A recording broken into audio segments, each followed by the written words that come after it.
प्रदीप भाटी को बोलना चाहता हूं, ये पैरासाइट को उतारो जल्दी से अपने इधर से ऐसे उतारो उसको। कि ये बैक स्टैबिंग कर रहे हैं, ये भाई को धोखा दे रहे हैं, लेकिन उसके पीछे भी वजह आप हैं।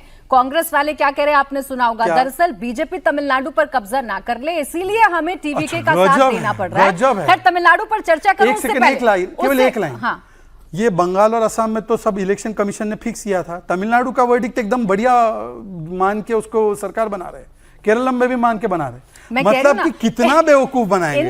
ये भोली सूरत में मत जाना प्रदीप जी, बच के रहिए इनसे। लेकिन अभी आप जो बदलाव की बात करते करते बदला ले रहे हैं, पहले उस पर जवाब दें। आपने पूरा इतिहास गिना दिया मुझे टीएमसी का, लेकिन अभी तो वहां आप सत्ता में आ चुके हैं ना, टीएमसी के दफ्तर टारगेट पर, टीएमसी के दफ्तर तोड़े जा रहे हैं।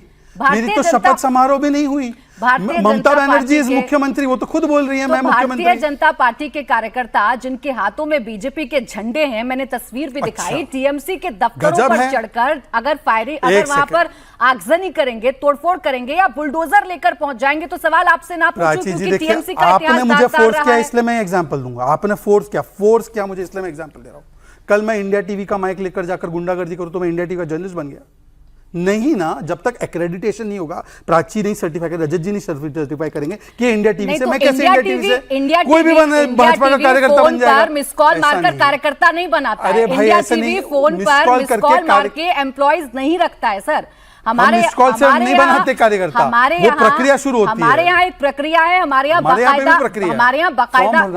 बाकायदा इंटरव्यूज होते हैं। अगर आप काबिल हैं तो आप एम्प्लॉय बन जाते हैं, लेकिन आपने शुरू किया था ना कि मिस कॉल मारी और कार्यकर्ता बन जाइए। बिल्कुल नहीं, तो एक सेकंड मैं आपको एक्सप्लेन, मैं खुद पार्टी का राष्ट्रीय प्रवक्ता हूं। अच्छा, ये देख लीजिए ना, तस्वीर देख लीजिए जो मैं आपको तस्वीर दिखा रही हूँ। ये टीएमसी अपने कार्यालय खुद जला रही है। आप हाँ, ये खुद ही ड्रामा करते हैं भाई, स्ट्रॉन्ग रूम पे बैठ जाते हैं कभी। सेंट्रल फोर्स, सुनिए मैं आपको, मुझे क्या पता, इलेक्शन कमीशन से पूछो, मैं कैसे बोलूं, मैं तो सत्ता में ही नहीं हूं, मेरी शपथ ही नहीं हुई। सुन लीजिए, मैं ये कह रहा हूं, सुनिए, अब मैं आपको एक एग्जांपल कॉन्क्रीट कहती थी ना, यही तो कहती थी ना कि हमसे क्यों पूछते हैं, आप चुनाव आयोग से पूछ रहे थे। अच्छा, मुझे 20 सेकंड तो दो। हाँ बोलो।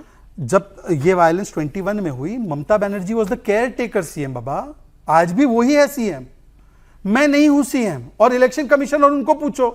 दूसरी बात, 10 सेकंड केवल, मैं आपसे सिर्फ इतना पूछना चाहता हूं कि जब 13, 18 और 23 में पंचायती चुनाव में वायलेंस हुआ, तब तो हमारा कोई लेना ना देना ना इलेक्शन कमीशन का, ये तो स्टेट इलेक्शन कमीशन का चुनाव था। इनका ट्रैक रिकॉर्ड, इनके हिंसा कूट के भरी है, ये हिंसात्मक लोग हैं। तब उनसे हमने सवाल पूछे थे, लेकिन बीजेपी का विजय जुलूस हमारा निकलेगा, कोई लेना देना, बीजेपी का विजय जुलूस निकलेगा और साथ में बुलडोजर होगा, और टीएमसी के दफ्तर को तोड़ देंगे। तो अब आप कह रहे हैं कि बीजेपी के जो कार्यकर्ता हैं, चलिए मैं आपको फाइनल टेस्ट दे देता हूं, मैं फाइनल टेस्ट दे देता हूं।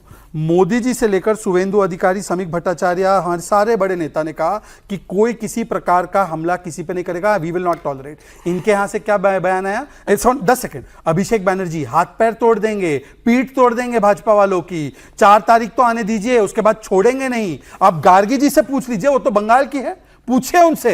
हमारे नेता ने किसी को धमकी नहीं दी, हम टॉलरेट भी नहीं करते। ठीक है।